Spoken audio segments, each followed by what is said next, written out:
श्री सरस्वत्यै नमः। ॐ श्री गुरुभ्यो नमः। सदाशिवसमारम्भां शङ्कराचार्यमध्यमाम् अस्मदाचार्यपर्यन्तां वन्दे गुरुपरम्पराम्।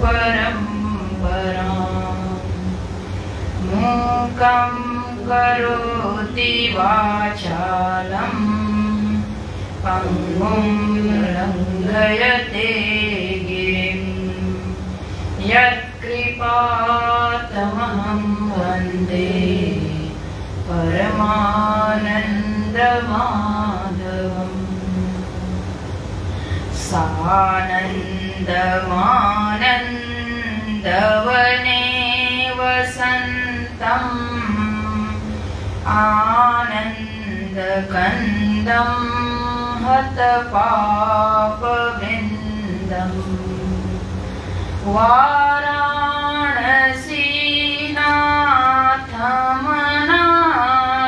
वाराणसीनाथमनाथनाथं श्रीविश्वनाथं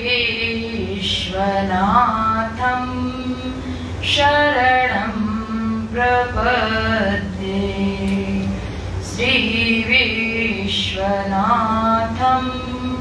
शरणं प्रपद्ये। लोग स्तोत्र का एक बार पाठ कर लेते हैं।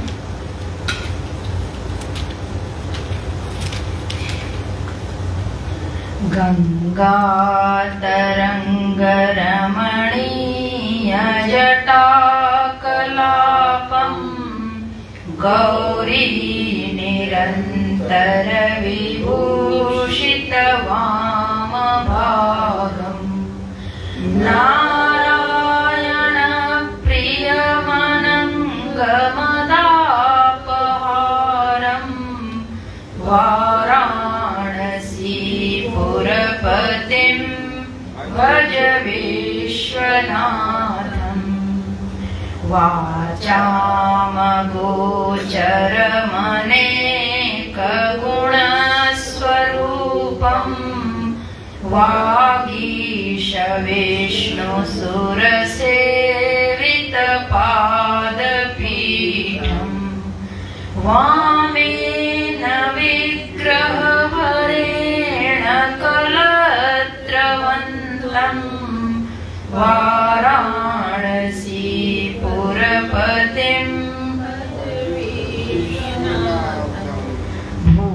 भूताधिपं भुजगभूषणभूषिताङ्गं व्याघ्राजिनाम्बरधरं जटिलं त्रिनेत्रं पाशाङ्कुशाभयवरप्रदशूलपाणिं वाराणसीपुरपतिं भज विश्वनाथं। शीतांशुशोभितकिरीटविराजमानं भाले क्षणानलविशोषितपञ्चबाणं नागाधिपारचितभासुरकर्णपूरं वाराणसीपुरपतिं भज विश्वनाथं। पञ्चाननं दुरितमत्तमतं गजानां नागान्तकं दनुजपुङ्गवपन्नगानां दावानलं मरणशोकजराटवीनां वाराणसीपुरपतिं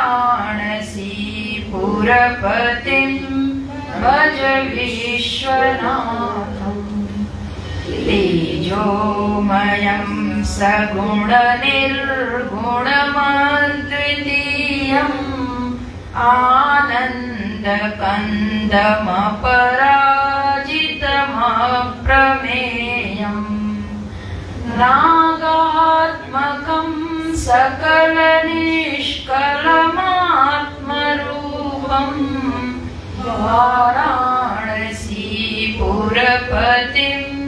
भज विश्वनाथम् आशां विहाय परिहृत्य परस्य निन्दां पापेरतिं च सुनिवार्य मनस्सम् आदाय हृत्कमलमध्यगतं परेशं वाराणसीपुरपतिं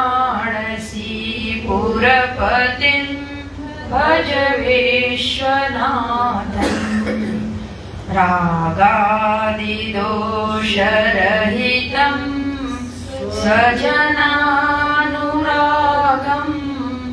वैराग्यशान्तिनिलयं गिरिजासहायं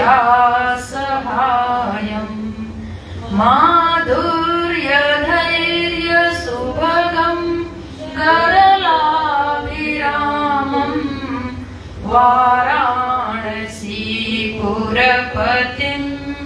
भज विश्वनाथम् वाराणसीपुरपतिं भज विश्वनाथम् वाराणसीपुरपतेस्तवनं शिवस्य व्याख्यातमष्टकमिदं पठते मनुष्यः विद्याश्रियं विपुलसौख्यमनन्तकीर्तिं सम्प्राप्य देतविलये लभते च मोक्षम्। हम लोग भगवान शिव के स्वरूप का चिंतन कर रहे हैं। ये जो स्तोत्र है व्यास जी ने इसमें भगवान शिव के जितने रूपों का वर्णन हो सकता है उन सबको प्रयास करके संग्रहित किया है और पुराण में विस्तार से जो कथा है यहाँ पे उसके लिए एक शब्द सूत्रवत रूप में उन्होंने रख दिया है। अब उस सूत्र की व्याख्या ही इस स्तोत्र की व्याख्या है। तो यथामति यथाशक्ति यथा समय हम लोग इसका चिंतन कर रहे हैं। कल हम लोगों ने 3 मंत्र तक 3 श्लोक तक देखा है। 3 श्लोक में भगवान शिव के एक एक श्लोक अपने आप में पूर्ण है। हम जो एक श्लोक पढ़ते हैं वो भी अपने आप में पूर्ण है। सानंद आनंद के सहित हैं और आनंद वने, आनंद वन काशी का एक नाम है, तो काशी में निवास करते हैं। आनंद कंद हैं, हत पाप वृंद हैं, अनाथों के नाथ हैं। वाराणसी नाथम अनाथ नाथम, जो वाराणसीपुर के नाथ हैं वही समस्त अनाथों के भी नाथ हैं। तो कौन अनाथ है? मैथिली शरण गुप्त जी ने एक कविता लिखी, वो तो बहुत लिखे हैं, राष्ट्र कवि रहे। उन्होंने अनाथ कौन है यहाँ त्रैलोक्यनाथ साथ हैं, दयालु दीन बंधु के बड़े विशाल हाथ हैं। तो कोई यहाँ अनाथ नहीं है, क्योंकि भगवान सबके नाथ हैं। और वो कहते हैं जो बिल्कुल अपने को दीनहीन असहाय मानता है, हारा हुआ मानता है, जगत में कोई नहीं है, कुछ भी उसका नहीं है, कोई व्यक्ति नहीं है, कोई वस्तु उसके पास नहीं है, ऐसे लोगों का हम है और उसको जो चाहिए वो हम देते हैं। तो वाराणसी नाथम अनाथ नाथम भज विश्वनाथम, ऐसे भगवान का भजन करना चाहिए। चाहिए नहीं, भजन करो, भजन करिए ही, सीधी सी बात है। चाहिए में थोड़ी सी छूट हो जाती है, आप करिए चाहे नहीं, यहाँ भजन करिए, करना ही चाहिए। कहते हैं आज में 2-3 लीलाएं हैं भगवान शिव के सुंदर। शीतांशु शोभित किरीट विराजमानम, शीतांशु माने होता है जो चंद्रमा है, शीतल है जिनकी किरणें है, तो उसमें अग्नि तत्व ही, अग्नि तत्व दाहकता का, प्रकाश का द्योतक होता है, लेकिन वही अग्नि हमारे बिल्कुल स्पर्श इंद्रिय को स्पर्श न करते हुए थोड़ी दूर रहे और बाहर का वातावरण जो टेम्परेचर है वो भी थोड़ा डाउन रहे तो मेरे लिए अनुकूल हो जाता है। ठीक ऐसे सूर्य भगवान जो हैं वो पृथ्वी से जब दूर होते हैं तो जाड़े का मौसम आता है, जब नजदीक होते हैं तो गर्मी आती है। अभी नजदीक है, जब नजदीक होते हैं उनमें ताप अधिक है। लेकिन जो चंद्रमा है, सूर्य भगवान अपने तेज से तपाते हैं, तत्पश्चात रात्रि में चंद्रमा आते हैं और हमें शीतलता प्रदान करते हैं, आपेक्षिक रूप से शीतलता प्रदान करते हैं। क्योंकि दिन भर की तपन से हम जूझे हुए हैं तो उसकी अपेक्षा से ताप कम है, तो भगवान चंद्रदेव शीतल मालूम पड़ते हैं, चंद्रदेव शीतल हैं। और जब वो चांदनी छटा बिखेरते हैं तो क्या करना, वो तो जो काव्य न पढ़ा हो उसके लिए भी वो चांदनी रात अच्छी लगती है। और कदाचित साहित्य की भाषा जिनकी समझ में आती हो, पढ़े हो और उस दृष्टि से देखे रात्रि को, तो फिर उस चंद्रमा के सौंदर्य में कई गुना वृद्धि हो जाती है। उस चांदनी रात में कई गुना वृद्धि हो जाती है। कहते हैं उस चंद्रमा में भी कई कलाएं हैं, को वरदान मिला है। एक एक कला उनकी एक पक्ष में वृद्धि को प्राप्त होती है तो दूसरे पक्ष में क्षीणता को प्राप्त होती है। जब वृद्धि को प्राप्त होती है तो एक एक कला बढ़ती जाती है और अंत में पूर्णिमा, पूरा चंद्रमा बन जाते हैं। क्षीणता होती है तो अमावस्या आ जाती है, पूरी तरह से चंद्रमा विलुप्त हो जाते हैं। भगवान शिव के मस्तक पर जो चंद्रमा विराजमान है वो द्वितीय का चंद्रमा है। इसके पीछे जो पौराणिक कथा है वो यह है कि दक्ष जी हुए, दक्ष की कथा सबको पता ही है, सती जी के संदर्भ से विशेष करके उनकी कन्या हुई और उन्होंने वो सब किया। तो दक्ष जी की दो पत्नियां हैं, एक प्रसूति और एक वीरणी। प्रसूति माता से 24 कन्याएं हुई हैं, तो कल्प भेद से 24 कन्याएं ही कभी कभी पूरी कथा में ले ली जाती हैं, लेकिन हम दोनों कथा बता देते हैं क्योंकि संकलन है तो बता देते हैं। जो दूसरी पत्नी है वीरणी, उनसे 60 कन्याएं होती हैं।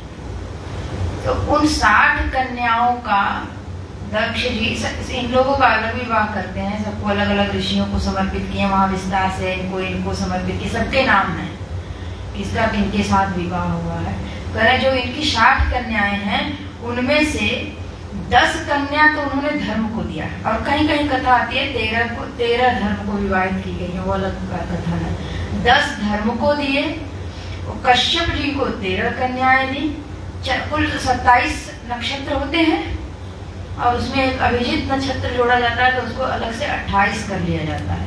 तो करें इस प्रकार से जितने नक्षत्र हैं वो उनकी कन्याएं हैं और उन कन्याओं का विवाह उन्होंने चंद्रमा से किया, और शेष जो बची थी उनका विवाह उन्होंने कामदेव से किया, वो 9 बची थी।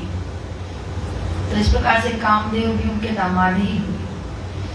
तो 9 इस प्रकार से जब चंद्रमा को उन्होंने 27 कन्या दी, तो कहा जाता है कि चूंकि सब उनकी अर्धांगिनी है तो सब पे उनका समान प्रेम होना चाहिए, लेकिन वो रोहिणी को विशेष प्रेम करते थे। तो जो रोहिणी माता थी वो अपने पिता के घर गई। कन्या को कोई दिक्कत आती है विवाह के संदर्भ में तो उनके पास, सही बात है, आलंबन है पिता का घर, वहीं से उनको सुपुर्द किया गया है वहां पर, तो वहीं जाके कहेंगी। और पिता का दायित्व है कि वो उनकी समस्या सुने और उसका समाधान करे। करते भी हैं, आज भी लोग करते हैं। ज्यादातर पुत्रियों को कहाँ संभाला जाता है, अगर कहीं वहां से संबंध बिगड़ते हैं, बैठे में ही संभाला जाता है। तो वो गई अपने पिताजी से अपनी समस्या कही कि ऐसा है कि बाकी कन्याएं कि रोहिणी को चंद्रमा विशेष प्रेम करते हैं, हम सभी से नहीं करते हैं।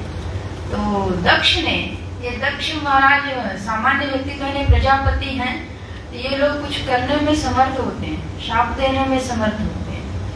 उन्होंने चंद्रमा को शाप दे दिया कि आपको क्षय रोग हो जाए, तो उनको क्षय रोग हो गया। अब वो क्षय रोग जब हुआ तो क्षय रोग से पीड़ित हुए, अत्यंत कष्ट को प्राप्त किए, और जब कष्ट को प्राप्त किए तो कुछ भी उपचार नहीं सूझा, तब शिव जी की उपासना की।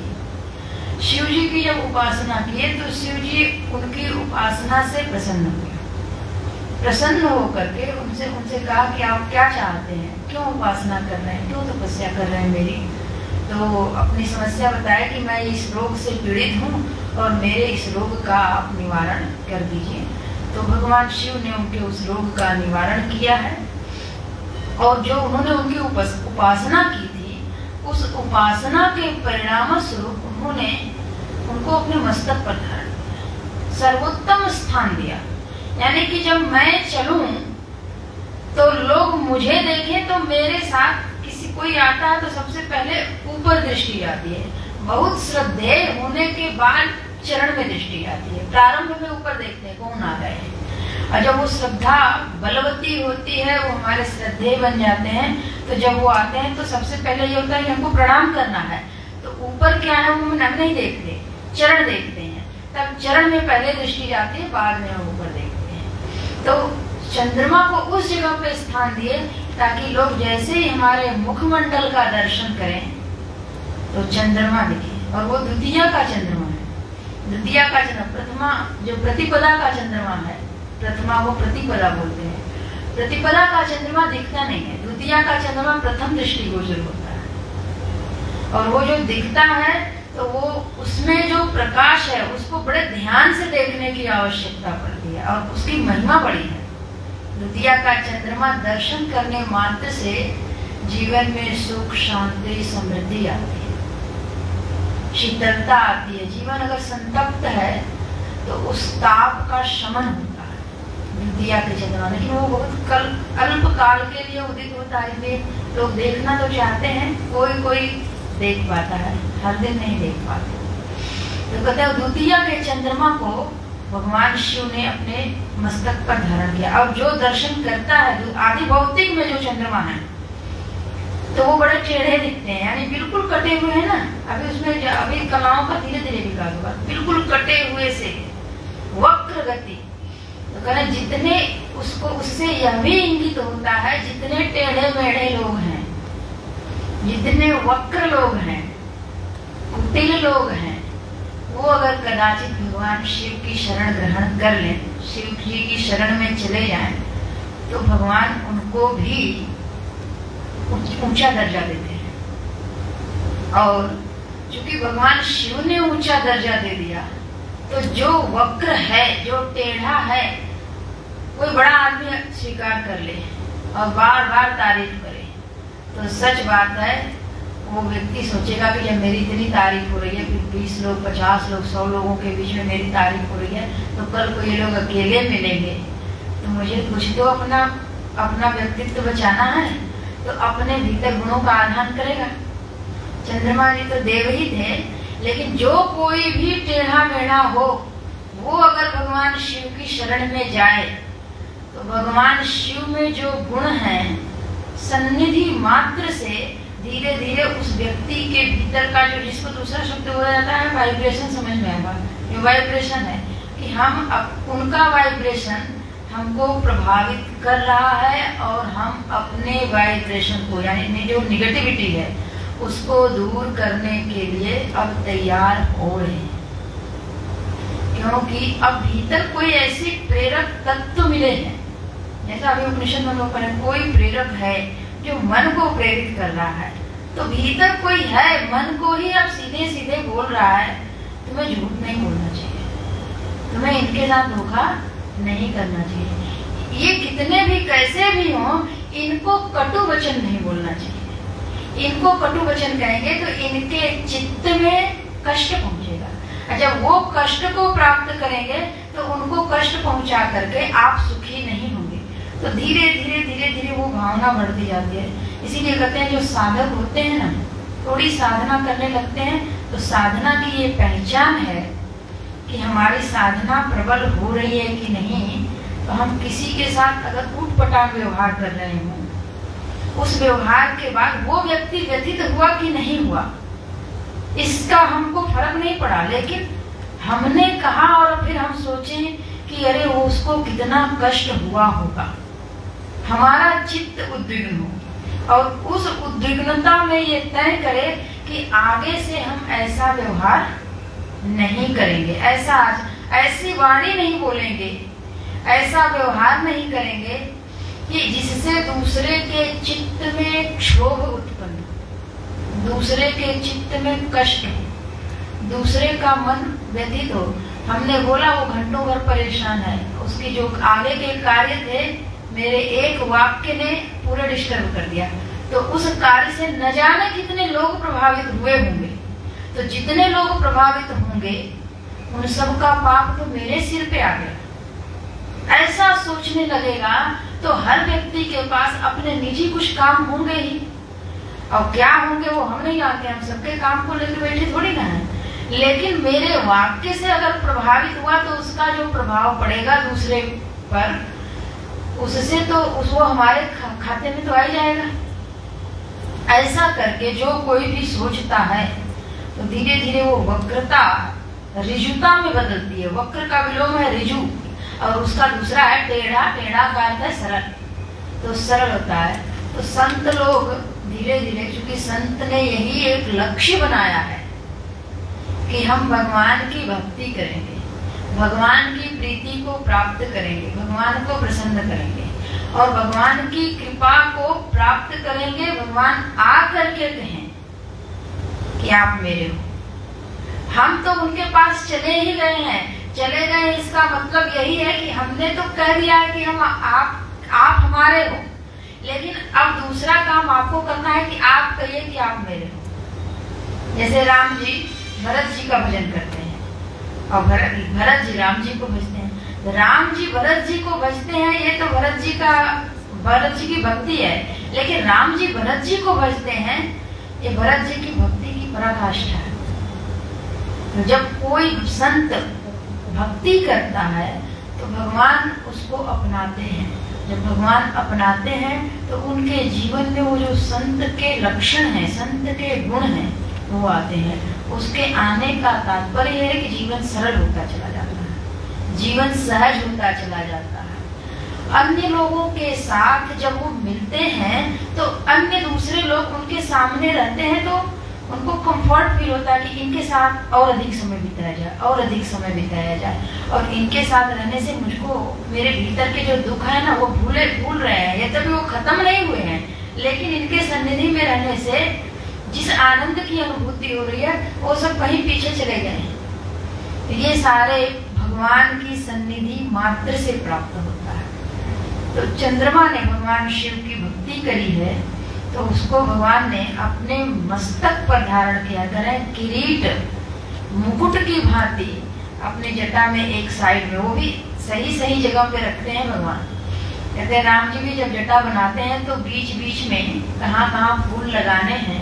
भगवान सौंदर्य प्रेमी है, इसलिए हमारे पास सारी सामग्रियां एकत्रित हैं, उसको उठा के एक तरह स्टोर रूम की तरह नहीं रखते हैं।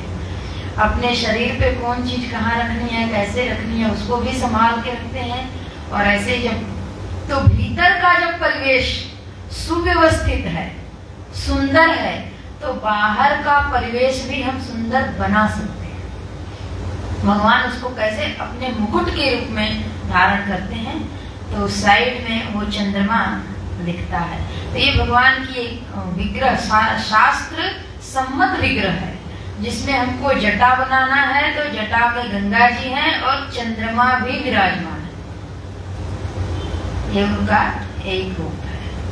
कह रहे हैं कि दूसरा जो रूप है, दूसरे पंक्ति का, भाल ईक्षण अनल, 3 शब्द है, भाल ईक्षणानल। भाल से जो नेत्र है, यानी मस्तक पर जो नेत्र है, तीसरा नेत्र है, उसी से उन्होंने ईक्षण किया, देखा, और देखा तो उसमें से अनल अग्नि निकली और जा करके पंचबाणम विशोषितम, जो कामदेव थे उनको भस्म कर दिया। ये भी कथा है। इस कथा में आता है, रामचरितमानस में बड़े विस्तार से है, और भी जगह विस्तार से, शिव पुराण में भी विस्तार से है, लेकिन ये काव्यात्मक शैली में है, हम लोगों का पठनीय ग्रंथ है। तो कहते हैं कि शिव जी जब माता पार्वती ने तपस्या की थी तो माता पार्वती से विवाह के संदर्भ में उनकी समाधि उनकी 87,000 वर्ष की समाधि लग गई थी जब सती जी का शरीर पूरा हो गया था और माता पार्वती जी का जन्म हो गया था। इन्होंने उनको पाने के लिए तपस्या प्रारंभ कर दी थी। तपस्या भी पूरी हो गई थी लगभग। तो शिव जी अब समाधि में इतने वर्षों से बैठे हुए हैं, जब तक उनकी समाधि भंग ना हो तो विवाह का प्रस्ताव ही कैसे किया जाए, और उनका विवाह नहीं होगा तो तारक नामक असुर का वध नहीं होगा। तो ये सारे कार्य, ये देवमंडल का एक अपनी सृष्टि है, उसमें भी अगर विचार किया जाए तो उनके भी अपने संबंधी हैं, इनके साथ कैसे विवाह होता है, कौन अगुवाई करते हैं, कैसे जन्मांग लिखा जाता है, लगन होता है, कौन लेके जाता है, वो एक अलग दुनिया है, हम लोगों की एक अलग दुनिया है। तो उसको भी देखा जा सकता है इस दृष्टि से। तो कह रहे हैं कि तो ये हुआ, देवताओं को चिंता पड़ी, क्योंकि जो परेशान होगा चिंता तो उन्हीं को होगी। जो जगह हैं, जो व्यवहार में हैं, जिनको आए दिन कार्य करना है और उनके कार्यों को कोई विघ्न डाल रहा है, कार्यों में बार बार विघ्न डाल रहा है, रोक रहा है। तो जब उनकी योजना बार बार फेल होती है, जब योजना फेल हो रही है तो उनकी दैनिक दिनचर्या बिगड़ती है। तो दैनिक दिनचर्या बिगड़ने से सब लोग भगवान की शरण में जाते हैं। वो लोग भी भगवान की शरण में गए, कैसे किया जाए। तो ये हुआ, राम जी की शरण में गए। राम जी ने कहा कैसे भी उनकी समाधि भंग करी जाए। समाधि भंग करने के लिए, चूंकि विवाह के संदर्भ, उधर जब राम जी को वनवास देना था तो बुद्धि फेरने के लिए सरस्वती जी भेजी गई, यहाँ पे कामदेव को भेजा गया। तो कहते हैं विवाह के संदर्भ में तो पहले भीतर काम जगे कि नहीं, हमको पत्नी चाहिए, अर्धांगिनी चाहिए, तभी तो विवाह संपन्न होंगे। तो कामदेव को भेजा गया कि जाएं और शिव जी की समाधि को भंग करें। कामदेव के पास कुछ कला है, वो उनकी अपनी योग्यता है, इसीलिए उनका नाम कामदेव। उनके शिव पुराण में कई नाम आते हैं और नाम के अर्थ हैं। कहते हैं कामदेव उनका नाम इसलिए पड़ा है क्योंकि वो इच्छानुसार कोई भी रूप धारण कर सकते हैं। और उनका एक नाम है मनमथ। जन्म लेते ही वो सबके मन को मथने लगते हैं, मन को विचलित करने लगते हैं, ये चाहिए ये चाहिए। मन जैसे ही जगा, हम लोग अभी रोज का अनुभव है, सुषुप्ति से, गहरी नींद से जगते हैं, जब मन जाग जाता है फिर सारी इच्छाएं शुरू हो जाती है। ये भी चाहिए, आज का ये काम है, ये काम है, ये काम है, ये पूरा हुआ है, ये पूरा करना है, इच्छाएं, और आगे ऐसा करना चाहिए।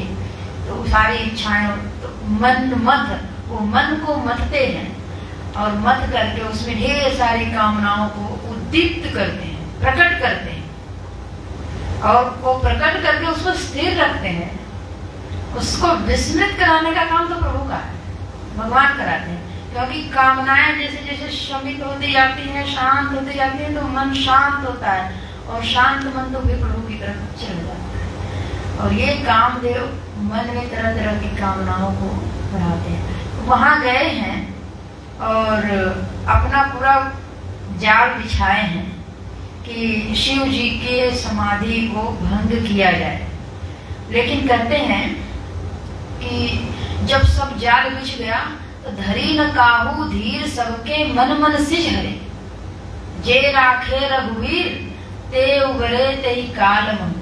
भगवान राम जी की जिसके ऊपर कृपा थी वो तो कामदेव के प्रभाव से बच गए। जे राखे रघुवीर, जिसको भगवान राम ने बचा लिया, बाकी कोई बचा नहीं।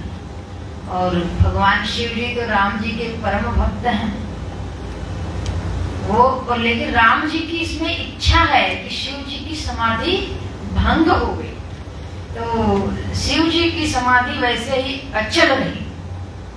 वहां पर गोस्वामी जी एक दोहा लिखते हैं कि सकल कला करि कोटि विधि हारेम सेन समेत, अपनी समस्त सेनाओं के साथ वो हार गए और शंकर जी को वो हिला ना सके। जब शंकर जी को हिला ना सके तब क्या करे, तो सीधे केंद्रित होकर के सबको छोड़ दिए, पूरी सृष्टि के सारे भोग को शिव जी पे केंद्रित किए। तो जब शिव जी पे केंद्रित किए, शिव जी को भीतर से बहुत गुस्सा आया, कह रहे कि चली कोप्यों हृदय निके, वो जब उनके हृदय में बाण छोड़े पूरी तरह से केंद्रित करके, तो उन्होंने कहा कि सबको ये परेशान किया है, मेरी समाधि हटी नहीं, तब भी ये मेरे को छोड़ा नहीं।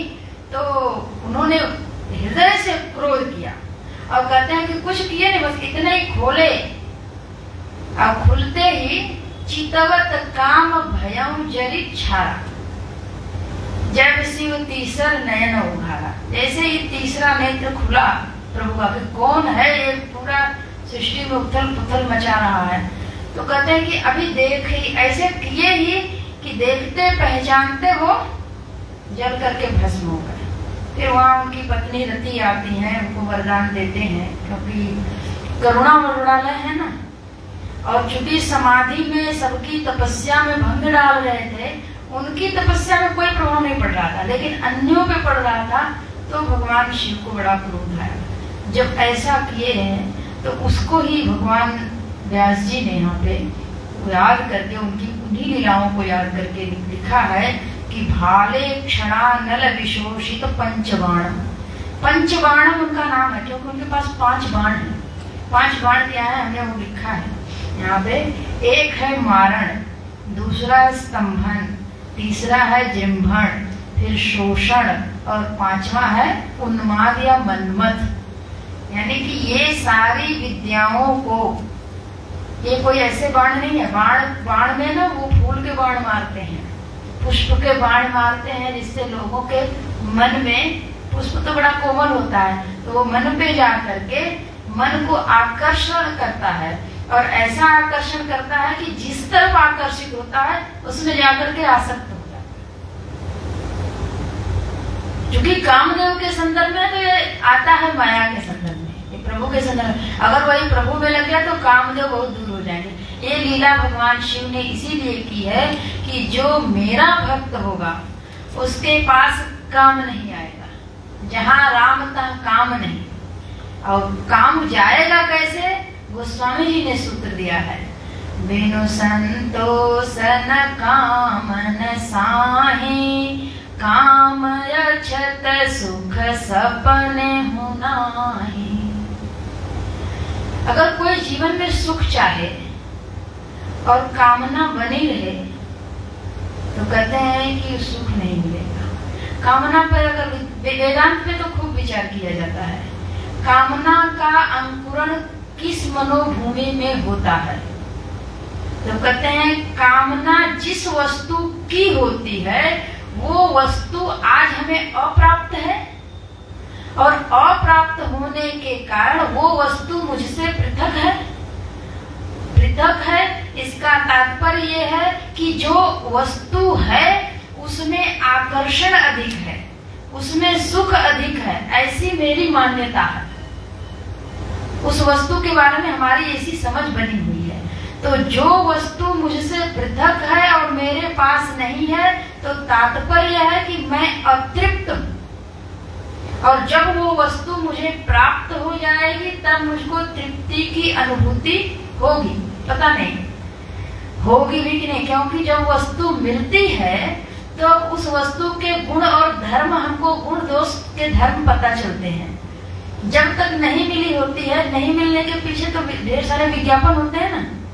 लोगों ने कहा ये वस्तु अच्छी है, ऐसी है, वैसी है, हमने उपयोग किया है, उन्होंने किया, क्या पता उनके लिए वो उपयोगी हो। मैं जब मेरे पास आए तो मेरे संस्कारों के अनुरूप ना हो, और संभव है अगर अनुरूप भी हो तो एक नई इच्छा को अवश्य जन्म देगी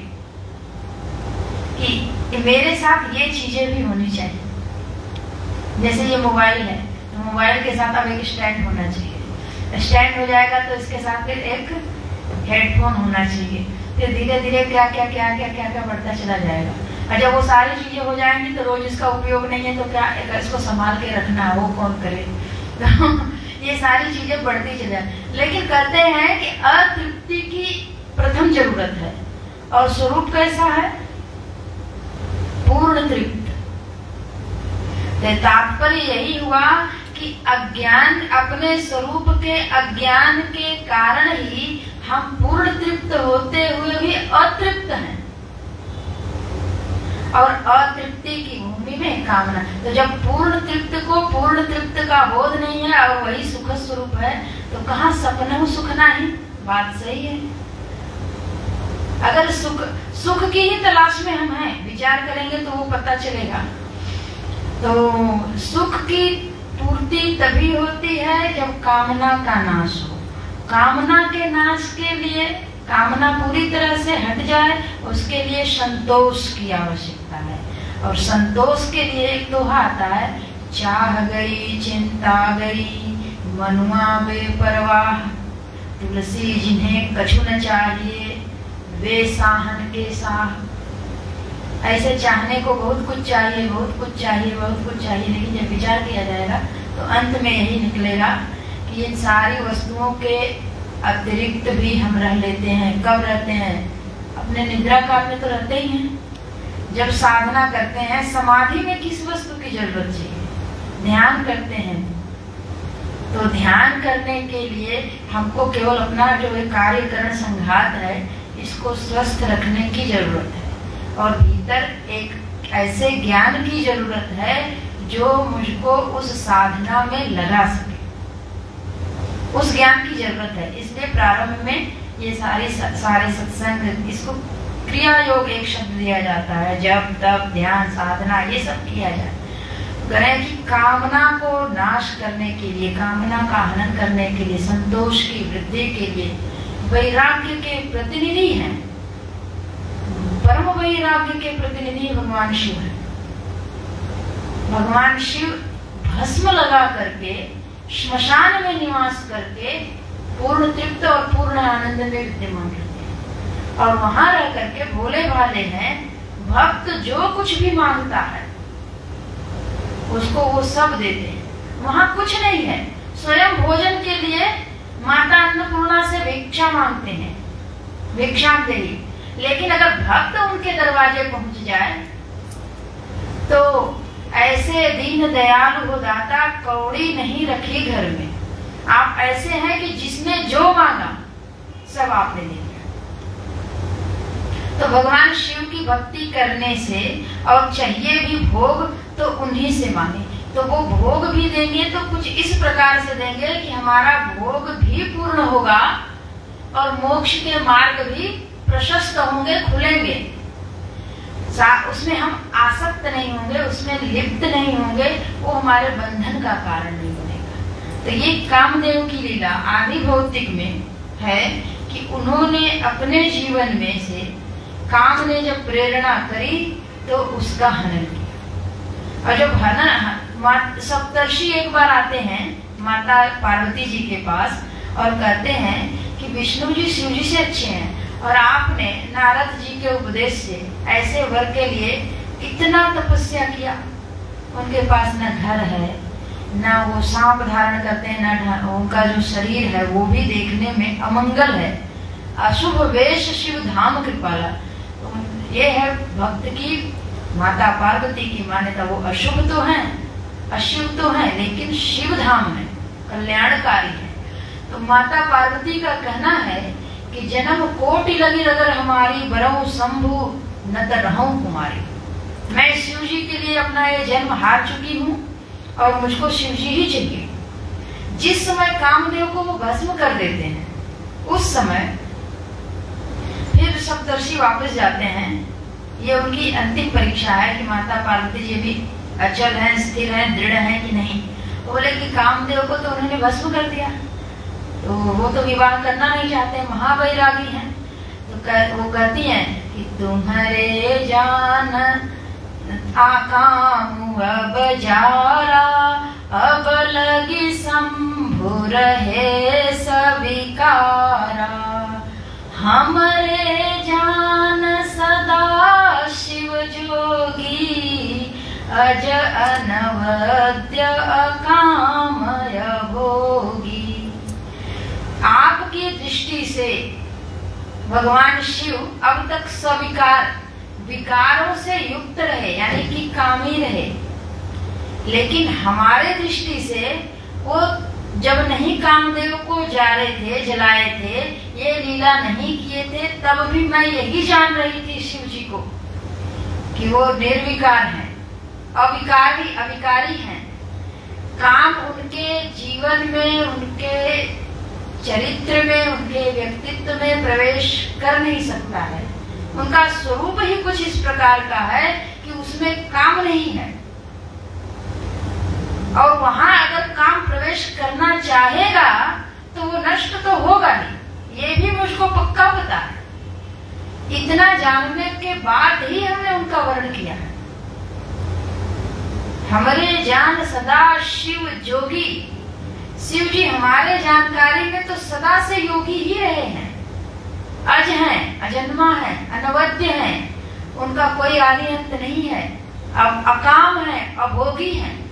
हम उनको भोग दृष्टि से थोड़ी देख रहे हैं, वो अभोगी हैं और हम उनको अपने इष्ट के रूप में, प्रियतम के रूप में देख रहे हैं। आज मेरा उनसे जो बिलगाव हुआ है, उसी बिलगाव को नजदीक करने के लिए, दूरी को कम करने के लिए, उनकी सन्निधि को प्राप्त करने के लिए हमने तपस्या की है। भक्त एक है जो भक्त भक्ति के लिए तपस्या करता है, वो क्या है? ईश्वर अंश जीव अविनाशी, तो जीव के रूप में ही तो हम हैं। हम सभी लोग जीवात्मा बने बैठे हैं और जीवात्मा के कारण अंतःकरण के सारे मनोवृत्तियों से ढीले पड़े हैं। तो कह रहे वो तो ईश्वर से सदा एक रस है, बस वो अपने अंतःकरण की वृत्तियों को छोड़ नहीं पा रहा है, इसलिए वो दूरी बनी हुई है। जैसे उसको पता चला कि मेरे और प्रभु के बीच में जो दूरी है वो इस अंतःकरण के कारण है, तो इस अंतःकरण को हटाया जाए। और अंतःकरण को हटाया जाए तो किस तरीके से हटाया जाए? तो कहते हैं फिर उसके लिए जितने उपाय बताए गए हैं हटाने के शास्त्रों में, उन पर विचार किया जाए, मंथन किया जाए, जो अपने को अनुकूल जान पड़े। हजारों साधनाएं बताई गई हैं, लेकिन हमको जो अनुकूल पड़े। जैसे हम लोगों को चिन्मय मिशन में जब ध्यान पूजा सब कुछ होता है, लेकिन सबसे मुख्य साधना और सबके जीवन में ये साधना आती है, किसी में विशेष रहती है, बल्कि स्वाध्याय की साधना, ग्रंथ का नित्य पाठ, ग्रंथ का नित्य अध्ययन। और ग्रंथ के साथ जब हम जुड़ते हैं तो हमारा मनन चिंतन एकाग्रता बनी रहती है और हम कर पाते हैं। तो ये कोई लोग हैं इसके लिए अधिक, यानी कि इसको प्रधानता देते हैं, शेष को गौण कर देते हैं, सेकेंडरी में रखते हैं। किसी के जीवन में जो दूसरी हो, लेकिन उनको भी ये करना ही पड़ता है। अगर किसी ने पूजा को, जप को, ध्यान को प्रमुखता दी हो तो भी उनको तो पढ़ना ही पड़ता है, क्योंकि वो अध्ययन अध्यापन का कार्य निरंतर चल रहा है। तो इन सारी साधनाओं से हम अपने को पुष्ट करते हैं, भगवान के नजदीक लाते हैं। माता पार्वती जी ने यही कहा कि हम भगवान शिव को कभी भी सविकारी समझ करके नहीं, बल्कि सदा योगी समझ करके, अकामी समझ करके, निष्काम, निष्कल हैं, निर्गुण हैं, निराकार हैं, ऐसा ही समझ करके उनका भजन किया है और ऐसा ही जान करके ये तपस्या की है। और कामदेव जल गया तो हमारे लिए कोई चिंता की बात नहीं है। चिंता तो उन्हें करनी है जो भोगी हैं, कि अब हमारा भोग कैसे होगा। तो उसके लिए भगवान शिव कृपालु हैं, करुणा वरुणालय हैं, उन्होंने उसको अनंग बना दिया। अब सब जगह वो व्यापक रहेंगे और फिर बाद में कृष्ण तनय के रूप में, प्रद्युम्न के रूप में वो आएंगे और फिर उनको मिल जाएंगे। तो इस तरीके से हमको उसी शिव जी की हमने आराधना की है, जिस शिव जी का परिचय लेकर के आप लोग आए हुए हैं, इसलिए हमें कोई शिकायत नहीं है। तो आगे कहते हैं नागाधिप, नागों का जो अधिपति है, जो नागों में श्रेष्ठ है, अत्यंत सुंदर है। यहाँ पे चूंकि ये कर्णपूरम है, कानों का आभूषण बताया गया, उनका सगुण साकार का विग्रह है कि आरचित, भा माने प्रकाश होता है, सुर माने देवता होता है, देवता का एक होता है जो द्योतन करे, प्रकाशन करे, दिव्य हो गए। तो ऐसा यहाँ पे अर्थ लेना है, जो द्युतिमान है, जो प्रकाशमान है, जो दिव्य है। ऐसे दिव्य दिव्य नागों को भगवान शिव अपना आभूषण बनाते हैं। तो कर्णपूरम, उनके कानों में जो कुंडल है, चलत कुंडलम भ्रू सुनेत्रम विशालम, जब भगवान चलते हैं तो उनके कानों के जो कुंडल है ना वो थोड़े बड़े बड़े हैं, तो चलने से वो हिलते हैं, क्योंकि उनके शरीर में हलचल हो रही है तो वो भी हिलते हैं। तो वो थोड़े बड़े रहेंगे तभी हिलेंगे, बिल्कुल छोटे रहने से नहीं हिलते हैं। तो कह रहे हैं कि जो कानों में कुंडल है वो सांपों का है और वो बड़े ही दिव्य हैं, प्रकाशमान है, देदीप्यमान है। हमने अपने जीवन में एक बार देखा, अत्यंत वो कलर बिल्कुल नीला सा, वैसा सांप आज तक हमने देखा ही नहीं, और अद्भुत चमक थी। वो था हरे हरे घासों में, घासें इतनी बड़ी थी, आवाज करते हुए जा रहा था। तो मुझे भी लगा कुछ आवाज कर रहा है तो क्या है, तब तक वो फन के साथ उठा, और वैसा नीलापन आज तक, और वैसे नीले सांप फन वाला हमने आज तक नहीं देखा। वो उठा और अद्भुत चमक थी उसमें। तो ऐसे भगवान शिव के पास में जो सांप होंगे, यहाँ लिखा है वो दिव्य है, चमकदार है, प्रकाशमान है। तो कितनी वैरायटी, जितनी वैरायटी के हो सकते हैं वहां उपस्थित होंगे। तो जो कोई उनको देखे, ये भी एक दुनिया है, कोई न कोई एक वर्ग होता है देखता है, और डिस्कवरी क्या होता है उसमें जो लोग देखते रहते हैं। तो हमने अपने जीवन में एक बार देखा है उसे। तो तरह कि ऐसे भगवान शिव अपने कानों में जो कुंडल पहनते हैं नागों का, वो बड़े ही चमकीले हैं, प्रकाशमान है, दिव्य हैं, सुंदर हैं, और उससे भगवान शिव की शोभा और बढ़ती है। इधर कंठ नीला है, इधर नीला, पीला, हरा, तरह तरह के रंगों के सांप को धारण किए हुए हैं। रंग बिरंगे सांप तो छिप वाले कितने दिखते रहते हैं, घूमते रहते हैं। तो ऐसे विश्वनाथ को, जो वाराणसी के नाथ हैं, वाराणसीपुर के, उनका भजन करो, भजन करो, भजन करो। आगे देखते हैं, पंचाननं दुरितमत्तमतंगजानां नागान्तकं धनुजपुङ्गवपन्नगानां दावानलं मरणशोकजराटवीनां वाराणसीपुरपतिं भज विश्वनाथम्। इसका अर्थ तो बड़ा सरल ही है, लेकिन इसमें जो कथा अगर भरी जाए तो फिर कथा विस्तृत हो जाएगी।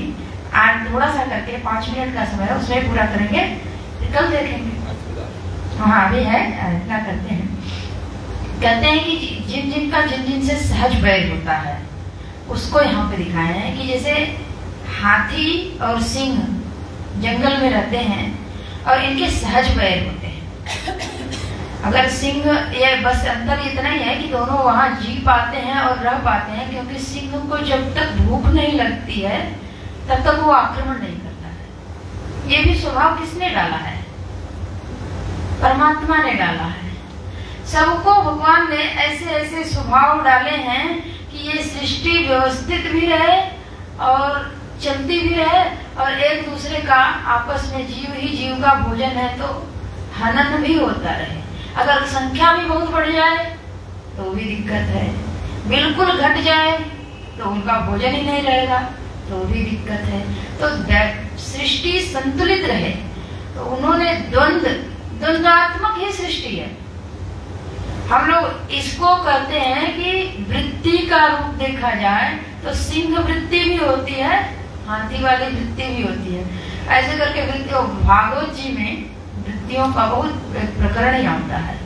तो इन वृत्तियों के आधार पर, लेकिन यहाँ पे हम भौतिक जगत में सिंह हाथी को अटैक करता है, मार देता है, उसमें हाथी अपनी जान लेकर के भागती है। तो करें पंचाननम माने होता सिंह। जो सिंह है ना, मत्त मतंगया नाम दुरित, नष्ट कर देता है। जो हाथी मतवाले होते हैं, मस्त होते हैं, घूमते हैं और अपनी मस्ती में देख नहीं पाते सिंह आ रहा है, हमें कहीं भागना चाहिए, कहीं है, तो तो वो उनके ऊपर अटैक करके, जैसे मतवाले हाथी का मर्दन करने में सिंह समर्थ है, ठीक ऐसे ही भक्त की दृष्टि से हम देखें तो अगर कोई भक्त है और उसको कोई दुर्गुण परेशान किया है भीतर का, बाह्य रूप में, बाहर कोई उसका शत्रु है और उसको भक्ति करने से बार बार बाधा पहुंचा रहा है, भक्ति करने नहीं दे रहा है, तो बाहर के शत्रु का भी भगवान शिव हनन करते हैं। बाहर का जो शत्रु है वो बार बार परेशान करता है, उससे शरीर को लेकर के कदाचित हम भाग भी जाएं, लेकिन हर समय ऐसी परिस्थिति नहीं होती है कि हम भाग जाएं। आप एक जगह छोड़ेंगे, दूसरी जगह जाएंगे तो वहां भी बन सकते हैं शत्रु, तीसरी जगह जाएंगे तो भगवान कहते हैं कि आपके भजन के अनुरूप वातावरण बनाने के लिए हम सिंह के समान हैं और भजन के अनुकूल वातावरण में जो विघ्न उपस्थित करते हैं उनको हाथी समझिए, उस हाथी का मर्दन कर सकते हैं, कर देंगे।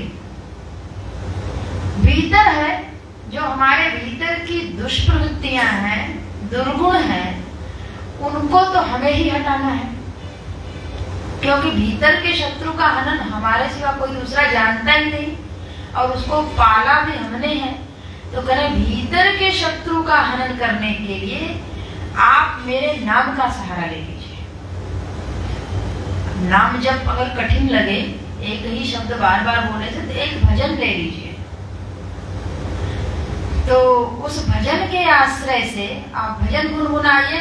जब आप भजन गुनगुनाएंगे तो वो जो दुर्गुण आपके भीतर है वो थोड़ी देर के लिए हट जाएगा, और जो थोड़ी देर के लिए हटेगा तो एक सूत्र तो मिला ना कि हम किसी दुर्गुण को, यानी मन अगर हमारा विक्षिप्त है तो मन को शांत करने के लिए हम अमुक भजन गाते हैं तो मेरा मन शांत हो जाता है 5 मिनट के लिए। तो हम उसको 10 मिनट बढ़ा तो सकते हैं ना, क्योंकि हमें सूत्र मिल गया।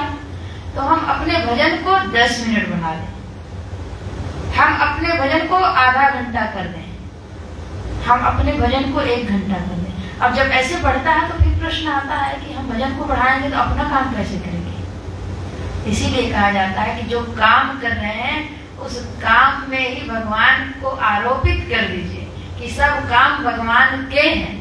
भगवान बार बार कह रहे हैं कि जगत ईषधि युक्त सेवनम, ये पूरा जगत मैं हूँ, मेरे अतिरिक्त कुछ है नहीं। तो जब आप मेरी भक्ति में सुख पा रहे हैं, शांति पा रहे हैं, आनंद पा रहे हैं, तो अपने सारे कर्मों को मेरा समझ करके करिए, तो भक्ति हो जाएगी। ये सारे सूत्र बार बार चित्त में दोहराते रहें। तो दोहराने से ये प्रबल होगा, प्रगाढ़ होगा, और फिर उसके बाद जैसे ही चित्त उद्विग्न होगा, विक्षिप्त होगा, क्योंकि हर काम मन और चित्त के स्तर पर, मन बुद्धि चित्त अहंकार, उसी मन के स्तर पे ही करना है। जैसे ही उद्विग्न होगा वैसे वो पता चल जाएगा कि अरे वो सूत्र, वो तरीका अपना लें। काम करते रहे, भजन गाते रहे, काम करते रहे, नाम जपते रहे, क्या दिक्कत है।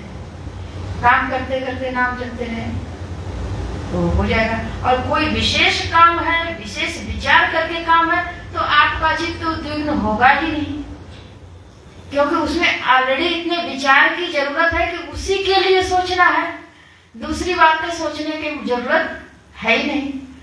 तो ऐसे अपने मन को बार बार हमें प्रशिक्षित करने की जरूरत है।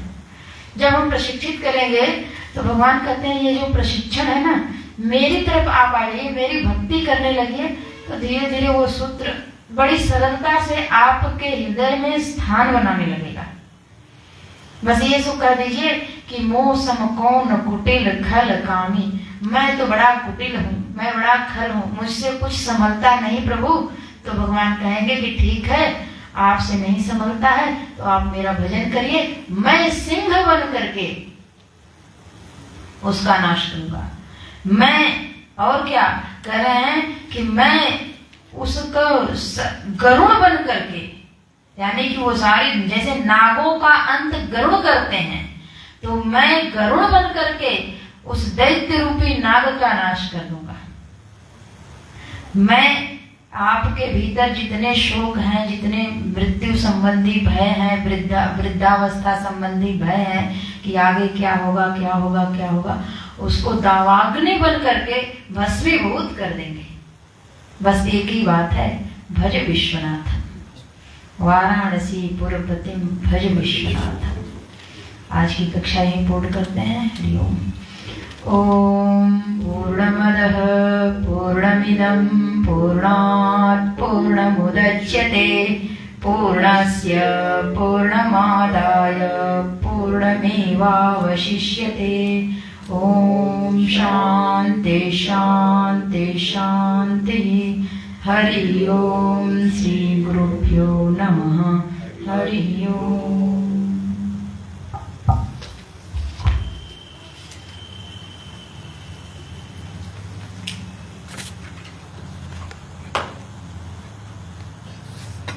फिनिश कर दीजिए।